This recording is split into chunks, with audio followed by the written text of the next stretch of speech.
These movies really managed to turn things around. Hey guys, it's Phoebe with WatchMojo. Today we're counting down our picks for the top 10 depressing movies that have a happy ending. Don't break it. Unless you want to sleep in the room with me for the rest of your life. I don't mind. Yeah, you will. We're taking a look at movies that had us down in the dumps, but ultimately left us feeling uplifted. A spoiler alert is in order. Let's get to it. Number 10, Moonlight. At some point, you gotta decide for yourself who you gonna be. Can't let nobody make that decision for you.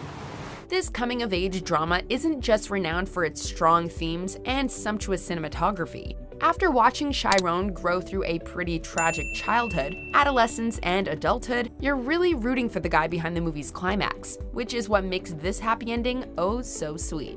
Following a seemingly endless struggle with his sexuality, school bullies, and an abusive drug-addicted mother, Chiron eventually reunites with childhood best friend Kevin. How you doing tonight? What can I get you? Chiron?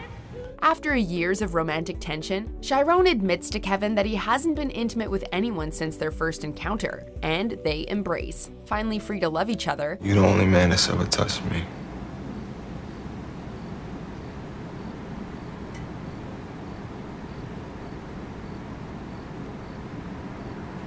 You're the only one. a tender and emotional ending that had us all reaching for our handkerchiefs. Number 9, Cinderella Man. I broke my hand, okay? It's legit. Don't see me crying about it. I don't see what you got to complain about. I still went out there, I still put on a show. I did what I could do. This Depression-era drama follows the real-life story of boxer James J. Braddock, who's forced to give up the sport due to injuries to his right hand. After struggling financially for years, he's offered a last-minute boxing job as a substitute. I got you a fight. Ha ha, go to hell. Oh, come on, you want it, don't you? Miraculously, he finds that he can still fight and win thanks to a defter left hand.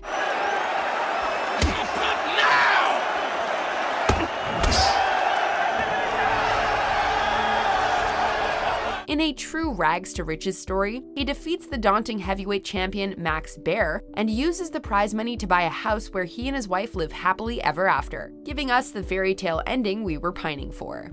Number 8, Erin Brockovich. I want you to think real hard about what your spine is worth, Mr. Walker.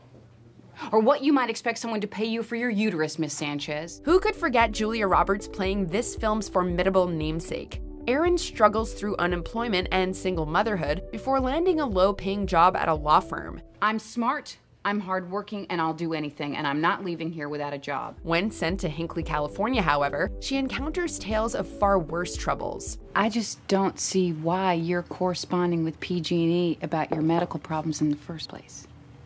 Well, they paid for the doctor's visit. They did.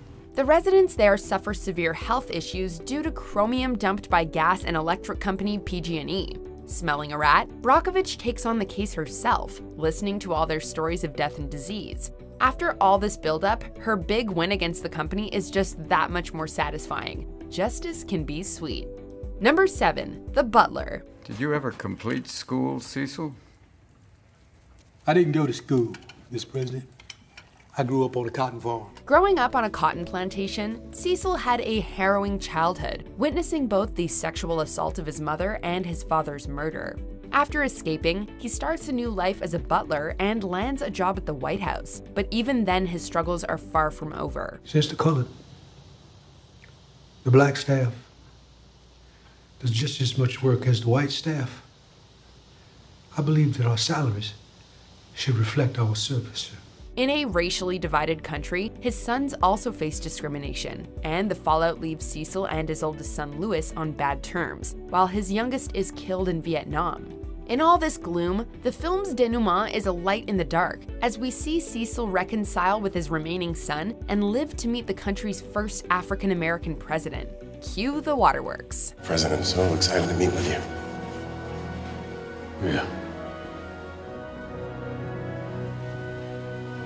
It's just fine, isn't it? Number 6, Room. One evening when the sun went down and the jungle fire was burning. How do you begin a normal life after being held captive for 7 years? 5-year-old Jack has grown up inside a small shed, the son of abductee Joy, who's repeatedly raped by Jack's biological father.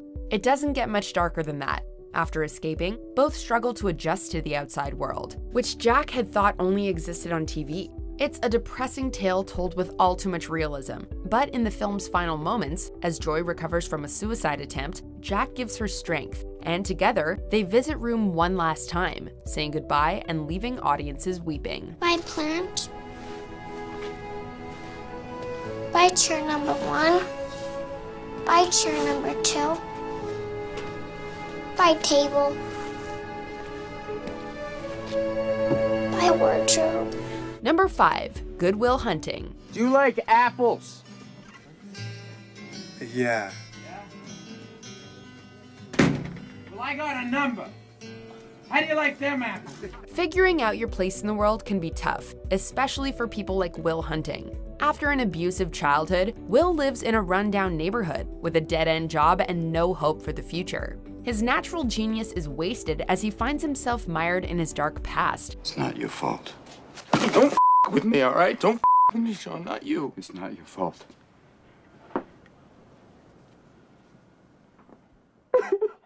It's only thanks to the efforts of therapist Sean McGuire that we get our happy ending.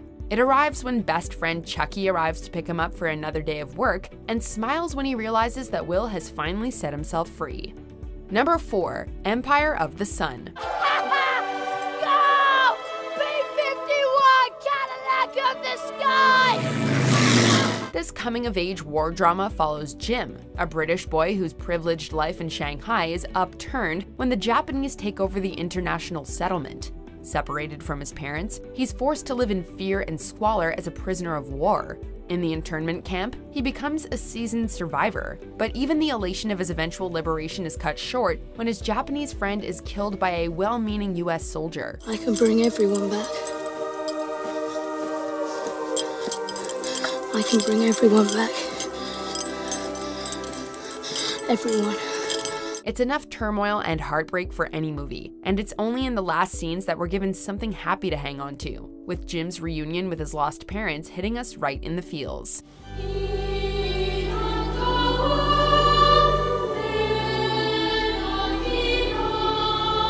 Number 3. The Pursuit of Happyness. You want something, go get it. Period. Some movies don't just have happy endings, they earn them.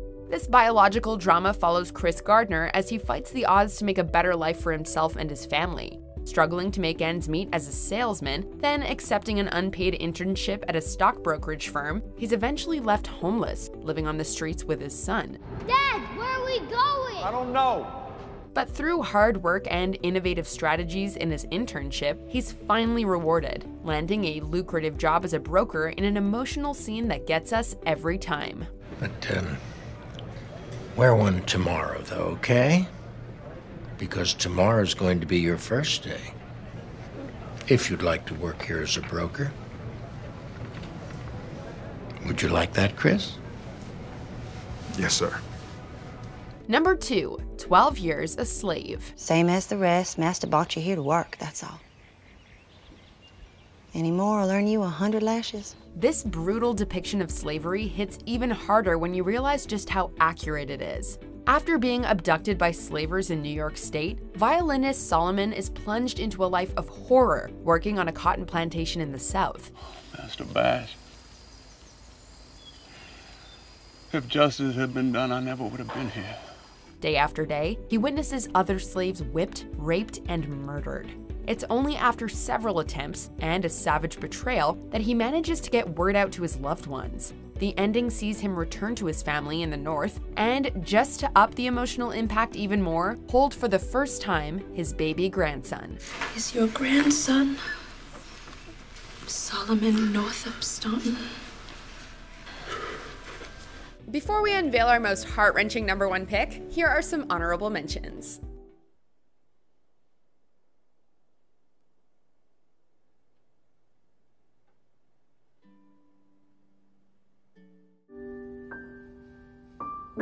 Wow.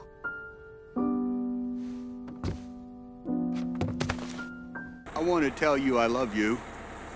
I love you too, Daddy. I'll be right here when you get back. In case I don't see ya. Good afternoon, good evening, and good night.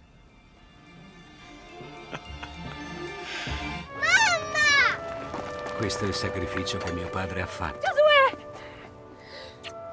Questo è stato il suo regalo per me. Abbiamo vinto! Sì, abbiamo vinto. Giosuè. Before we continue, be sure to subscribe to our channel and ring the bell to get notified about our latest videos. You have the option to be notified for occasional videos or all of them. If you're on your phone, make sure you go into your settings and switch on notifications. Number 1. The Shawshank Redemption. I guess it comes down to a simple choice, really. Get busy living, or get busy dying. If you're after the ultimate redemption story, look no further than this Stephen King adaptation. Banker Andy Dufresne is hit with double tragedies, the murder of his wife and 2 consecutive life sentences in Shawshank State Penitentiary, where he's routinely bullied and raped.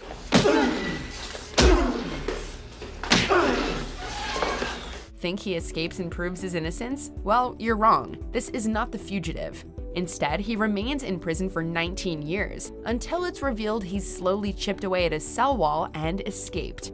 Through patience and determination, Dufresne leaves years of suffering behind, and audiences a blubbering mess. I don't know if I've ever cried more at a movie than Shawshank Redemption, but what do you guys think? Let us know in the comments or tweet me at Phoebe_WM. And check out this video.